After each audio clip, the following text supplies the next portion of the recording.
Dans cette vidéo, je ne vais pas te demander de faire plus. Je vais te proposer de t'arrêter, de respirer, d'écouter autrement.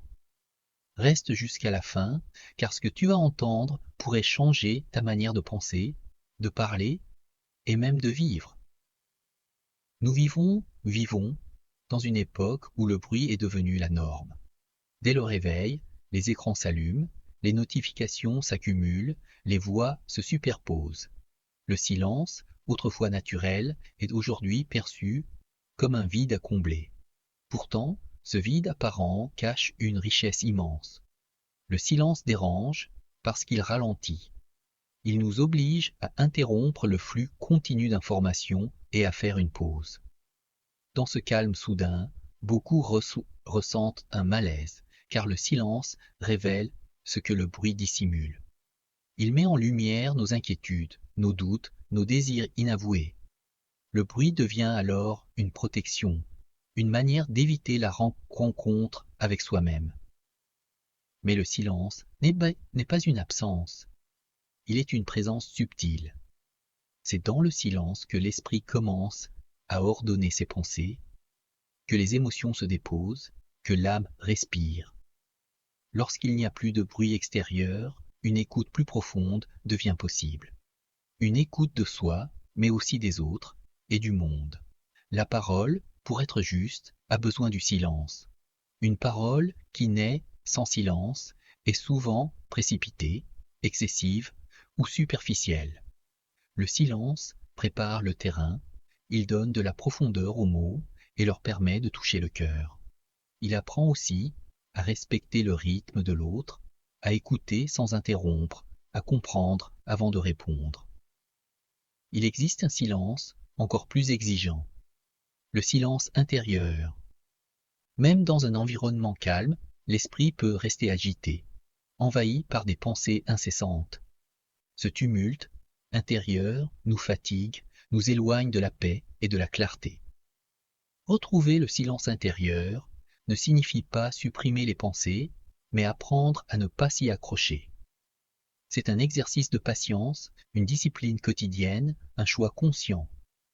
Dans une société dominée par l'immédiateté, le silence devient un acte de liberté. Se taire, c'est refuser de réagir à chaud, c'est prendre le temps de discerner, de réfléchir, de ne pas se laisser emporter par la pression collective. Le silence protège contre la manipulation émotionnelle et la superficialité des opinions toutes faites. Il permet de retrouver une pensée personnelle, libre et enracinée. Le silence a aussi une dimension profondément humaine. Il crée un espace de respect. Dans le silence, la présence de l'autre est reconnue sans être envahie.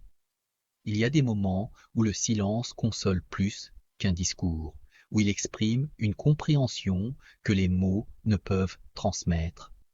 Le silence devient alors un langage universel. Réapprendre le silence ne demande pas de se retirer du monde.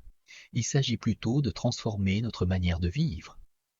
Quelques minutes de silence chaque jour peuvent déjà changer beaucoup de choses. Éteindre les écrans, marcher sans musique, respirer consciemment, accepter de ne rien faire pendant un court instant. Ces gestes simples redonnent de l'espace intérieur et rééquilibrent l'âme.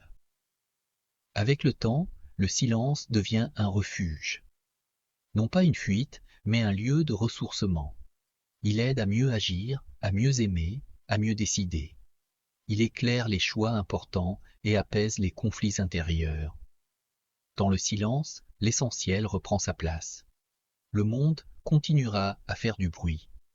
Cela est inévitable. Mais chacun peut choisir de préserver des espaces de silence. Ces espaces sont précieux car ils nous rappellent que ce qui compte vraiment ne s'impose jamais par le vacarme. Le silence ne crie pas, il murmure, et seuls ceux qui acceptent de s'arrêter peuvent l'entendre. Le silence n'est donc pas une faiblesse, ni une absence, ni une fuite. Il est une force intérieure, discrète et profonde. Une force qui transforme, qui libère et qui recentre. Dans un monde bruyant, choisir le silence, c'est choisir l'essentiel.